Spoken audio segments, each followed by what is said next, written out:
Hello out there, everyone, and welcome. Thank you all for being here today for Coexisting with Coyotes in the Presidio. I'm your host, Marcy. I am a teen services librarian with the San Francisco Public Library and a huge fan of the Coyote. Let me first take a moment before we start to acknowledge that the San Francisco Peninsula is the ancestral home of the Ramaytush Ohlone peoples. The Ramaytush Ohlone continue to live, work, and play here today. They have not ceded, lost, or forgotten their responsibilities as caretakers of this place. We recognize that we benefit from living and working on their traditional homeland, and it is with the deepest respect that we acknowledge their ongoing stewardship of this land. And now, Summer Stride. Summer Stride is the library's annual summer learning program. And this year we are so excited to bring you a variety of programs online for the whole family to enjoy. Check out the chat for more information about your summer learning program. Library program would not be possible without the Friends of the San Francisco Public Library. They make possible today's program and programs all year round with their unwavering support.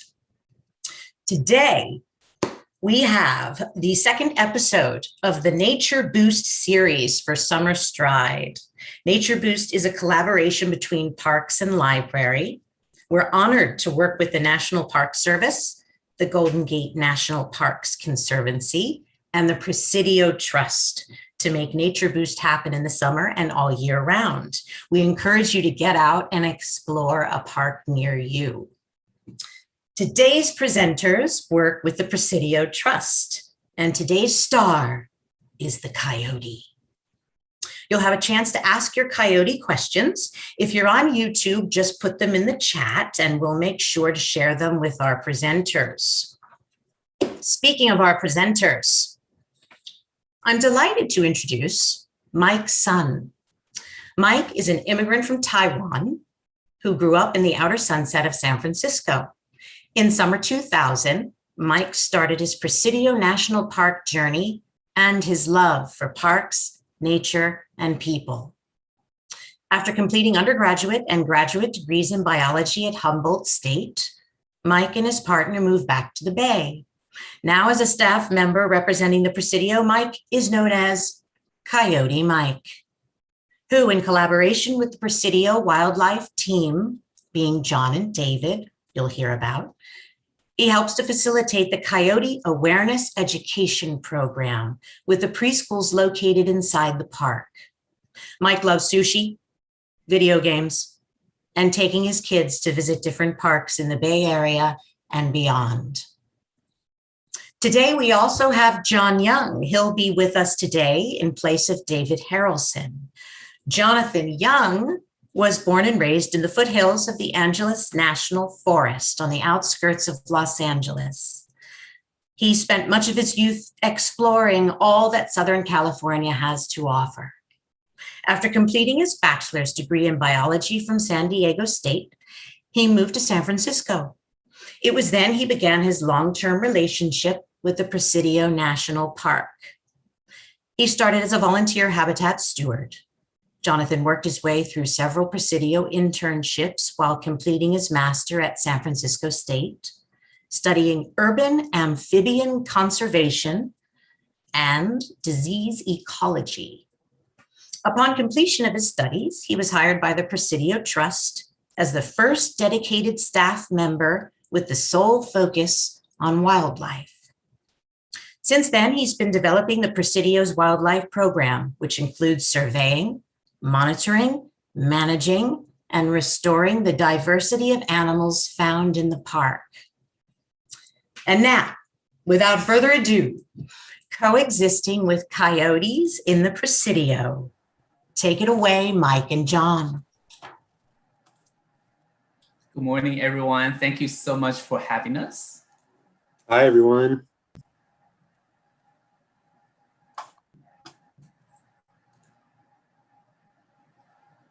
All right, first of all, John and I will want to first give shout outs to our colleagues at San Francisco Public Library for supporting us and giving us this platform to share more about the Presidio. So thank you to Lily Mae, Lisa, Maricela, Christy, and the entire IT team, including my buddy George Tran. And of course, thank you, Marcy, for helping us to facilitate this program. Our last shout out goes out to Dave Harelson, who couldn't join us today, but has been a huge and critical part of our Coyote research. Before we start going in depth about coexisting with coyotes, let's first ground ourselves briefly on some history, the people, and context.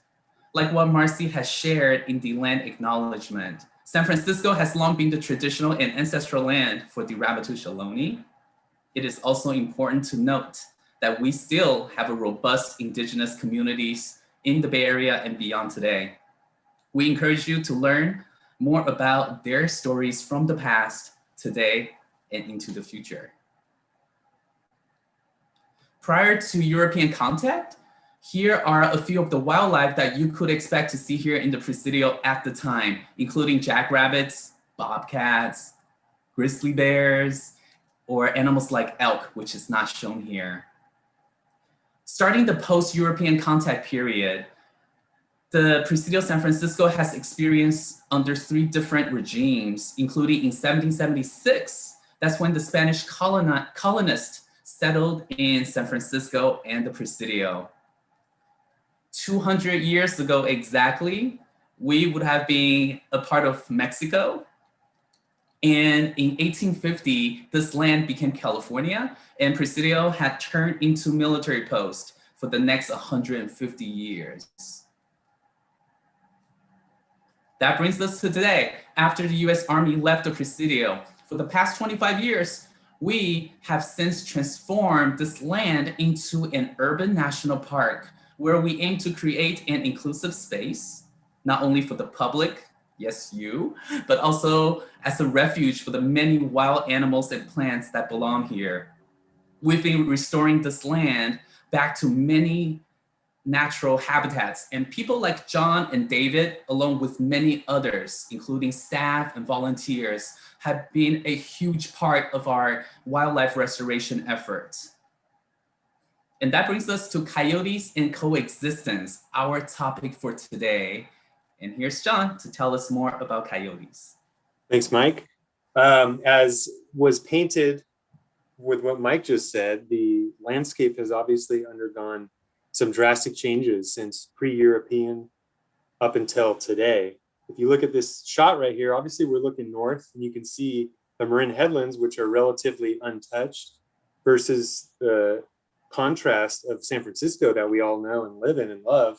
The density of buildings. Imagine this place before those buildings. We've seen pictures what it used to look like, full of dunes, full of lakes and streams and creeks and ponds and all kinds of different habitats. And of course, as the city began to be built and built out and urban development happened, we lost a lot of those landscapes. And with that, we lost a lot of the wildlife associated with that landscape, some of which Mike already pointed out, the rabbits, the bears, and the cats, the big cats. And coyotes were also here as well. We know that from records in our museums, from written records, and from indigenous folklores that go back for millennia in this area. But along with a lot of lost wildlife, so too did the coyote. It blinked out as well around the late 1920s, so almost 100 years ago. The coyotes in San Francisco were vanished. They were gone. They were driven out by the people that were developing the city in those days.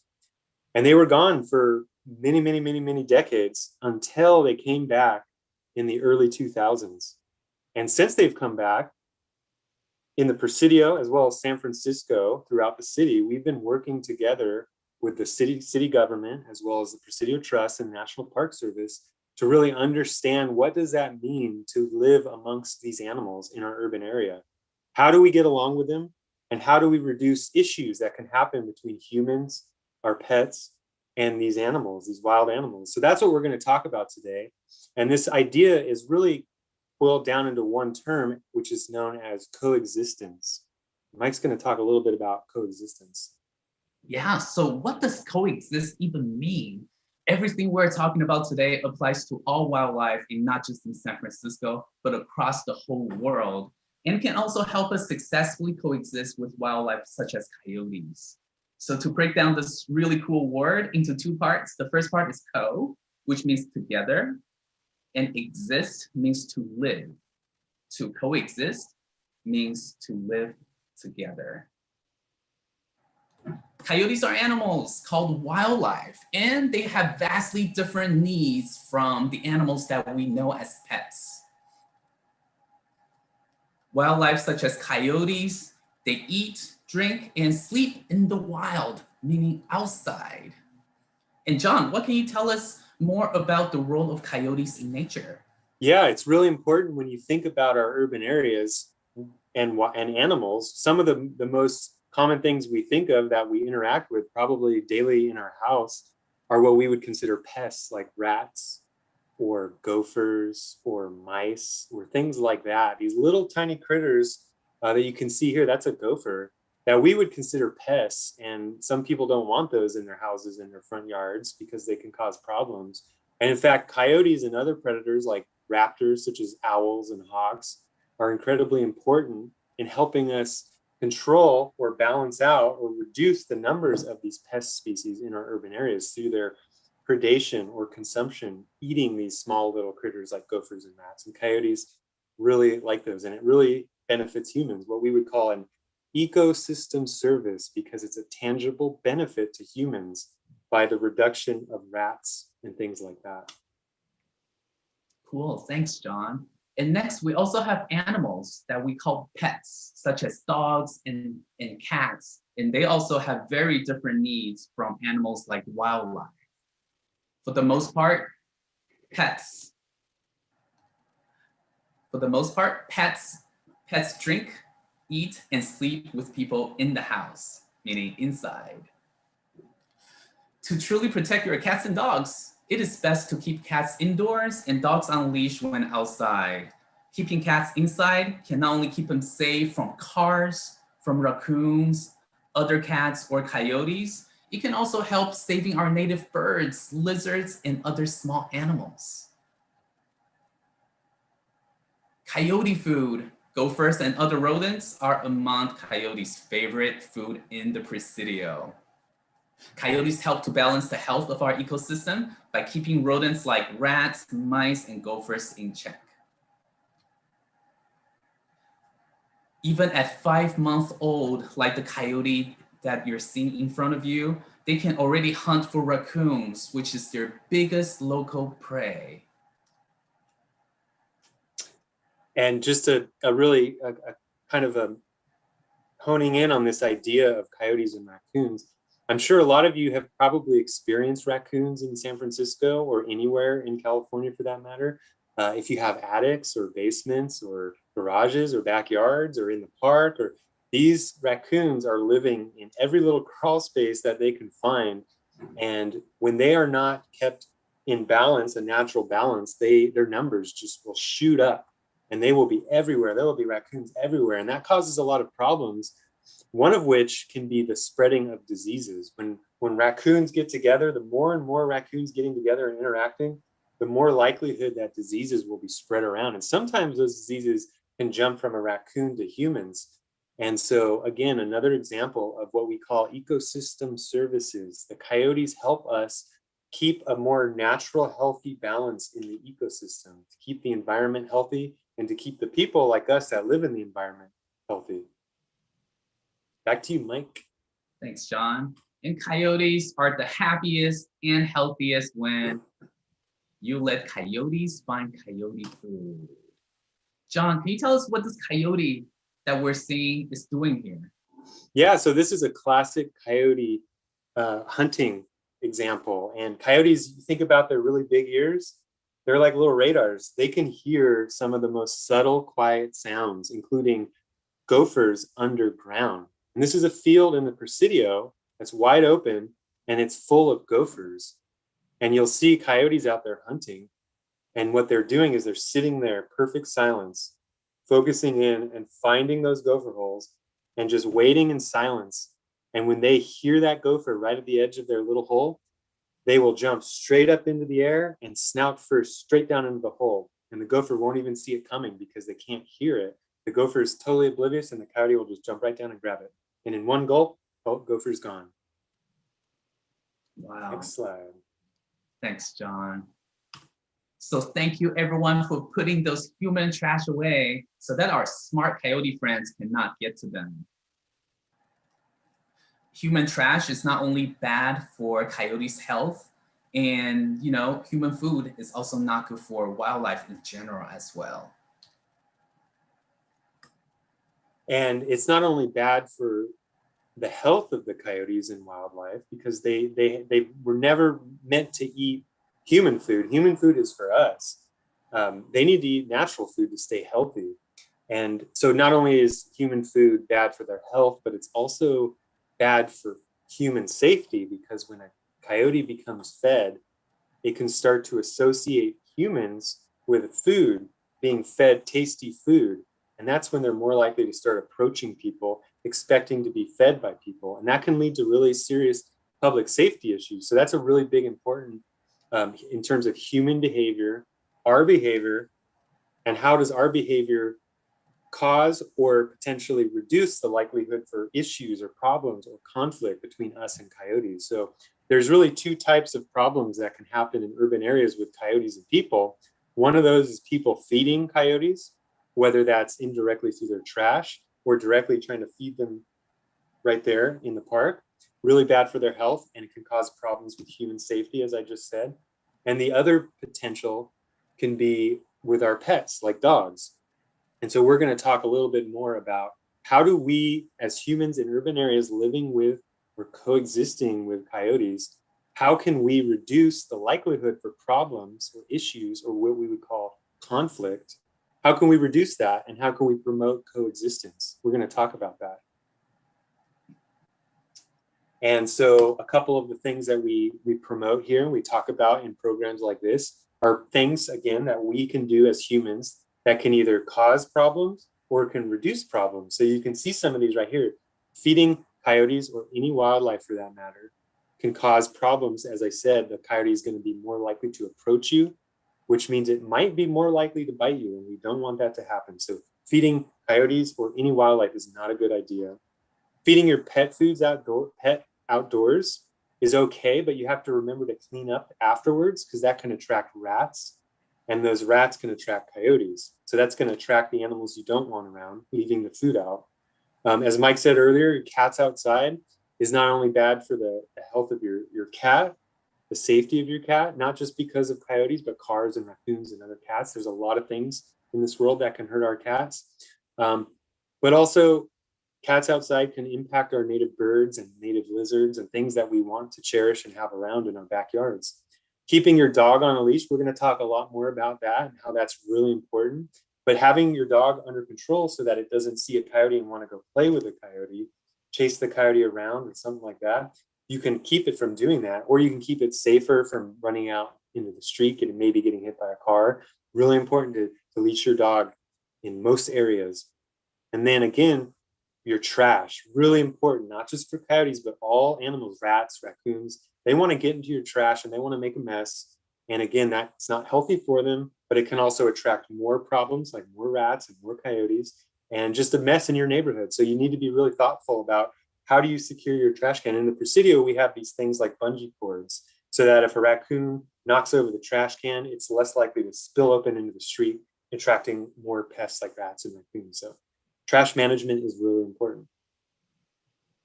And the most important time of the year that we're going to talk about next is right now, and that's the pupping season. That's the time of the year when mama coyote and dad coyote have had their pups. Right now, their pups are about a month and a half old. And that's the most important time of the year for dog owners out there. So for all you dog owners out there, listen up, because this is the information to keep your dog safe and to keep the coyote family safe. And so we're going to talk about that right now. We're going to show you some of our footage that we do to monitor some of our coyote dens. So next slide, please. So we use automated motion activated cameras to monitor the coyote dens. And monitoring the coyote dens allows us to track the litter size and the health of the animals and behavior of the animals. So this is from a couple years ago. These are 2 pups of a litter that had about 6 pups. And I don't know how smooth that's playing. It's kind of choppy on mine, but you get the idea of these little pups. So we want to know where the den is. Next slide.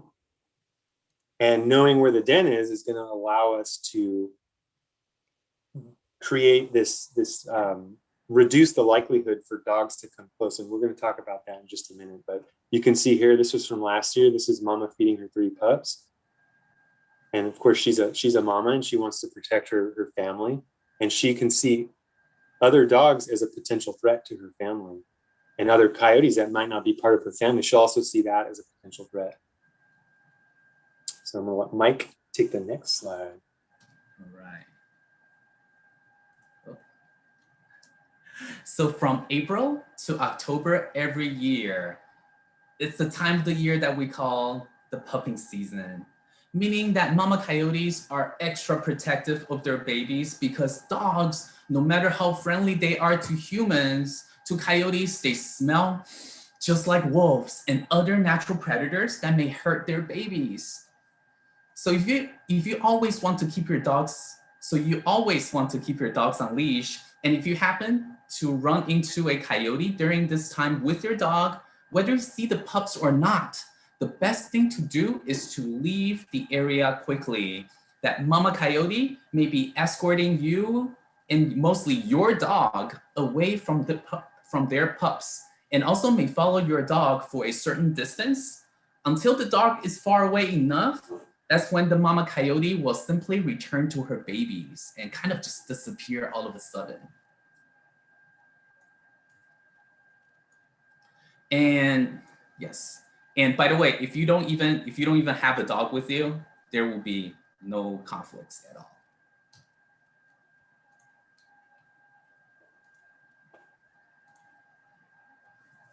And so in the Presidio, as I said, we use cameras and other technology to find where the active den site and the pups are every year. We only have one pair in the Presidio, so 1 mom and 1 dad, and they have 1 litter and 1 den per year. So what we want to do to reduce the likelihood that dogs and coyotes are going to have problems, we identify where the den site is every year. And when we identify that, we will put an area around that where dogs aren't allowed. So people can go in there. They don't know where the den is. The den's very well hidden. But dogs getting too close to the den, as Mike said, can cause problems where the coyote wants to chase the dog out of the area. So when you keep dogs away from the den or the pups, you're going to have less problems between dogs and coyotes. So in the Presidio, we put signs out like the one you see on the right and keep the dogs, we direct them to other areas away from the den site so they can have fun outside and play and run around away from where the pups and the coyote family is. Yeah, the signs are there to help you. And if you cannot remember when the pupping season might be, we are here to help. So look out for those coyote awareness signs and follow our recommendations, such as number 1, be aware of your surroundings at all times. Number 2, keep pets on leash and under control. Number 3, keep your distance away from wildlife. And number 4, never feed coyotes. So you may also notice that some of our Presidio coyotes wear those earrings, colorful earrings, and those collars. While these are important accessories, allow our coyote scientists like John and David to study and also to help us differentiate each animals apart. If you are interested to learn more, at the end of the slideshow, we're going to show you our website where we consistently update with the newest information on coyote research, and also asking the chat because we will answer your questions during the Q&A towards the end. So let's talk about safety. Say if we're going on a hike in the Presidio, what should we do? Remember to always stay on the trail. And also remember to stay in a group, especially for kids. You should always listen to the directions given by the grown-ups that you are with. And remember the 4 things that can help humans coexist with coyotes? Stay on the trail, stay in a group, keep human food away from coyotes as to avoid both direct feeding and indirect feeding, securing your trash cans, picking up after yourself after the lunch picnic, and always be a responsible pet owner. Keep your cats indoor and dogs on leash when out and about. So let's keep both you, your pets, and coyotes safe. That is how we can coexist. John, do you have anything to add? Yeah, and I'll just say that over the years, as I mentioned, coyotes were gone for almost 100 years in San Francisco, and then they came back about 16 years ago. It's been a while since they've been back, and we've been learning a lot about how to coexist with these animals and reduce problems between our pets and ourselves and the coyotes. And over those years, all the research and the learning that we've been doing and all the teaching to the public and all of this community engagement that we've been doing has really been working. We've really come a long way. We still have a long way to go, but each one of us has a part to play in promoting coexistence and promoting a healthy ecosystem environment. We want to have a healthy environment, and coyotes are a part of that healthy environment, but we want to be safe. And all of these things we talked about are the ways to be safe and to coexist. And just finally, on one final note, I just wanted to mention, next slide, please. If you're ever out and about and you see something that you are unsure of, or something happens that you feel needs to be reported to somebody, it's really important that people like myself and other people in San Francisco, specific people, need to know about that. Even if you're unsure of what happened needs to be reported or not. So if you're in the Presidio, you want to report anything or send questions to coyote@presidiotrust.gov, or you can call 415-561-4148 up there. And as Mike said, visit our website for more information. We update it regularly. And if you forget any of this, but you're in the Presidio, all of that information is on our Coyote awareness sign. And those are all over the Presidio. So you'll see them out there. If you're anywhere in San Francisco that is not the Presidio, San Francisco Animal Care and Control is the place you need to report things. And again, whether you're sure or not sure if it needs to be reported, feel free to report it. And all that information is right down there on that screen. So we need to know about this stuff, because if somebody's feeding coyotes and coyotes are acting a little weird about that we want to know, so we can stop that before things happen. So that's the information right there. And Mike. And thank you so much for helping us humans and our pets to coexist with coyotes in the Presidio and beyond. So the Coyote says, thank you. So now we are at our Q&A time. Take it away, Marcy. Okay, and I say you are welcome to Coyote. We've got a bunch of questions here. And just recently, again, John, you brought up that Coyote came back around 2000 after being gone for decades. One of our first questions here was, why did Coyote come back? Yeah, so it's a pretty complicated answer, but it's a really interesting answer. And what happened originally in the early days, as Mike said, around the 1850s, when the city of San Francisco really started to become a city and start to develop, people in those days did not tolerate coyotes. And so they were more likely to shoot them, to trap them in those days. And they actually got paid for it. They would make money off of that by selling their pelts, the fur. And over the years, as the city became more of what we know today, no longer is that socially acceptable, nor is it legal to hunt wildlife in San Francisco. And so over the years, that pressure on the coyotes, so people killing them in this area, basically disappeared. And because that pressure disappeared, the coyotes around the greater Bay Area, so think about Santa Cruz and think about Point Reyes and all the faraway places, there are coyotes out there this whole time. They started to move in and move in and move in. And now they're here. Again, it's been almost 20 years since they came back. So they're here now, and we need to learn how to live with them. Okay. Another question here is, what are they by nature, coyotes, that is, are they shy? What's their personality? Yeah, so for anybody who has dogs or has interacted with dogs, we all know that each dog is different, just like each person is different. And that can change as well. Some people are shy when they're little, and then they grow up to be really bold and engaging and talking to a lot of people. So just like people and dogs, coyotes can be a variety of things, and that can change through time. So generally, coyotes are wary or shy of people, but they can change. So again, if somebody's feeding a coyote, they might become less shy and more likely to approach those people, as we talked about in the presentation. So that's another reason why feeding them changes their behavior, and in this case can change it for the bad, and we don't want to do that. And so again, each coyote is an individual. They're different. They're all different. And that's why in the Presidio, as Mike said, we want to know who those individuals are. And that's why in the Presidio, you might see some coyotes with ear tags. So we know the one with the yellow tags, we know who she is. The one with the purple tags, we know who he is. And we can monitor their behavior and how their personalities develop and change through time. So yeah, and one thing that we didn't talk about today is hazing, because we do want coyotes to be shy, to maintain their shy nature, so that they will keep distance away from humans and dogs and other pets. So I don't know if you feel comfortable, because at first I was not.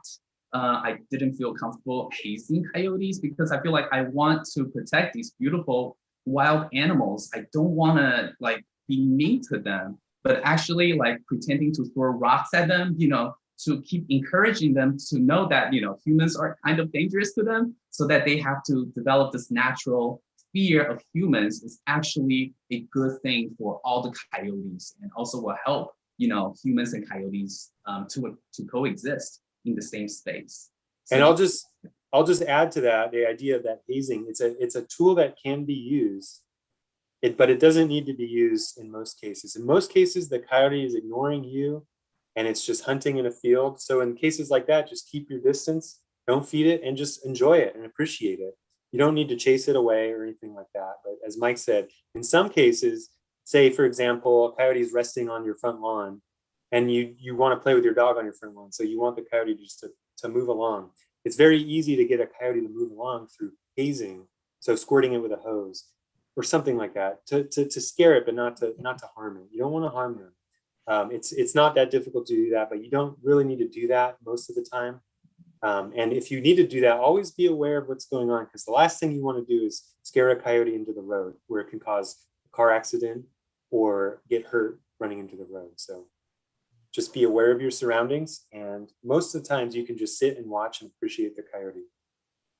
And if you don't feel comfortable putting matters in your own hand and there's a coyote on your front lawn, if you're in San Francisco, which is outside of the Presidio, call San Francisco Animal Care and Control. If you're in the Presidio, email us, call us. Let me ask you this, Mike. We have a question from Kate. Where do coyotes go when they grow up? I guess the first question would be, how does that work? Like, when do they go away? How old do they go? And where do they go from here? Yeah, so even prior to our most recent return of these coyotes to the Presidio, they've always been around in San Mateo County on the East Bay, Marin Headlands, and north, wherever there are more wild habitats and more urban areas that could sustain them. They have always been there. So it's the moment that, they realize, oh, San Francisco, it's illegal to kill coyotes anymore, that people stop hurting them, and then they slowly migrate back to not just San Francisco, but also to the northern tip, to the Presidio, because they are enough habitats, at least enough to sustain one family. That's how many families we have in the Presidio. And I'll just add to that, when they have their families and their pups grow up, they usually leave home or leave their parents' territory around the fall of that year. So maybe around 9 months of age, they start to leave the territory. And in some cases, their parents actually chase them out. Hey, there's not enough food here anymore. You need to go on your own. And that's what we call dispersal. That's when a young coyote heads out on its own to try to find its own territory and its own mate to have their own family. And we found that through our tracking program, those coyotes will tend to go south. And one coyote went as far south as San Jose.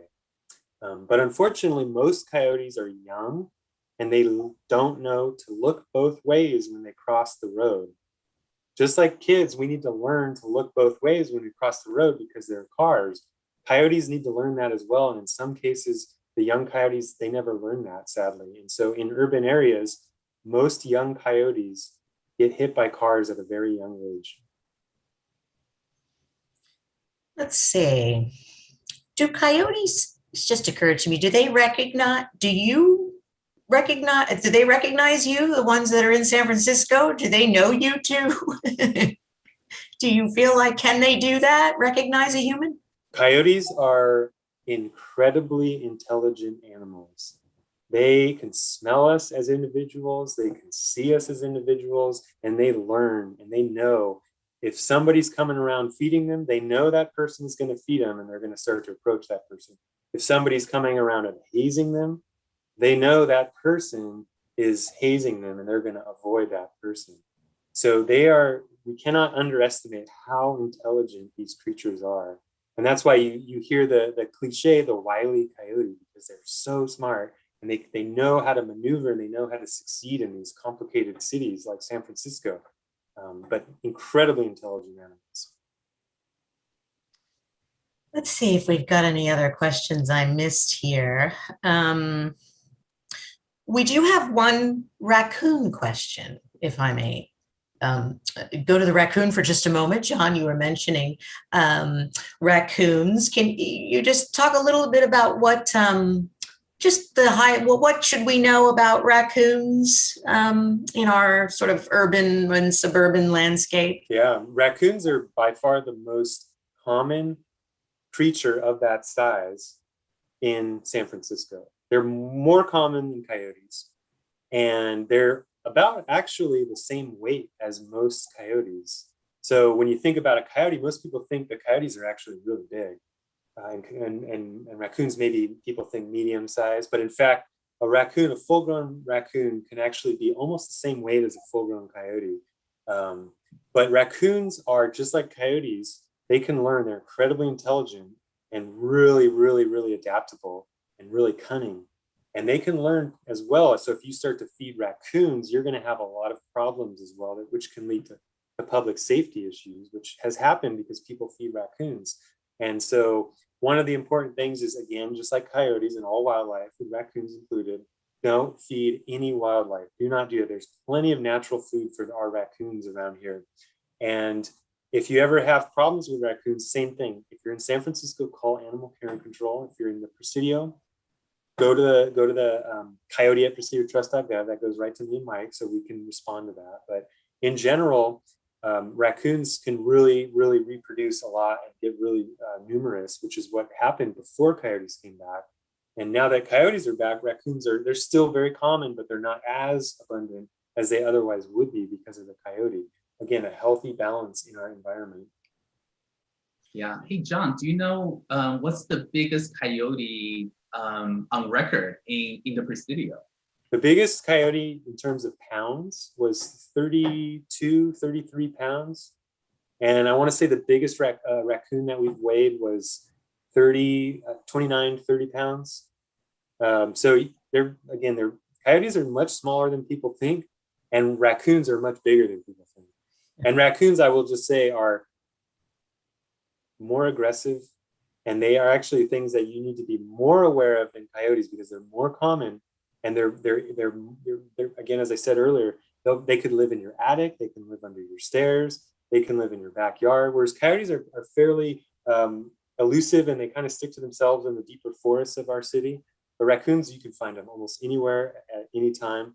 And so raccoons you would never want to try to haze a raccoon like we talked about with coyotes. They would not respond the same. You just want to avoid the raccoon and never feed the raccoon. Okay. We've got, if I can just slip in these two last questions here. They come from the same person, Rebecca. we've got what kind of ecological connections do coyotes have with birds? That's the first question. And can coyotes strike up friendship or beneficial relationships with other mammals? Mike? I think Rebecca might be referring to a video that David has shared before on a badger and a coyote. Maybe we saw that video. I'm not too sure.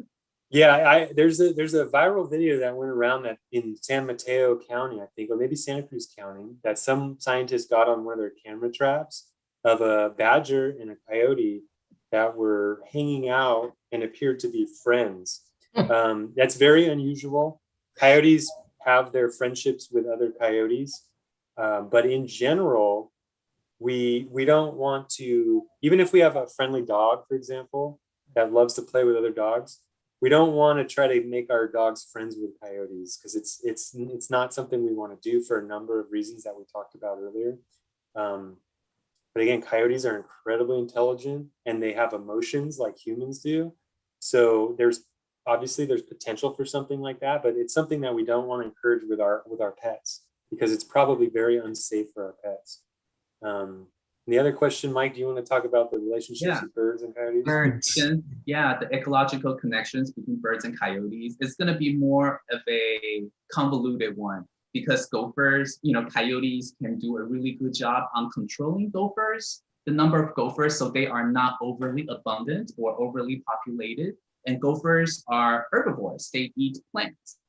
And plants can also produce lots of berries and fruits for a lot of the birds that depend their livelihood on those, berries and fruits. So by having coyotes around, there wouldn't be too many gophers eating, all of those plants, all of those berries and fruit producing plants. So that way, coyotes indirectly can absolutely help so many, right? Not just birds. What about the pollinators, the bees, the beetles, all the bugs that help us pollinate? They depend their lives on getting the nectars, and on so many different levels. It's a very interconnected system. Thank you, Rebecca, for asking us that, such an important and profound question that, on the surface may be like, oh, coyotes on the ground, birds up in the sky on the branches. How do they relate to one another? And at the end of the day, absolutely. In nature, we need this balance. We need everyone in it. We're not asking coyotes to eat all of the gophers. No, it's about having that balance. Just enough gophers, enough coyotes, birds, and all kinds of different plants. And just really quickly, they also eat rats, as we talked about. And rats love to climb up trees and raid bird nests. And they eat the babies and they eat the eggs.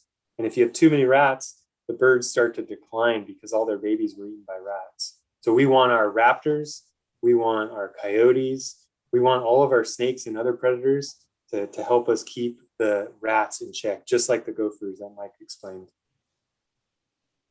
Oh my gosh, thank you so much, you two. This is so great. It really, the word coexistence, it means even more after this.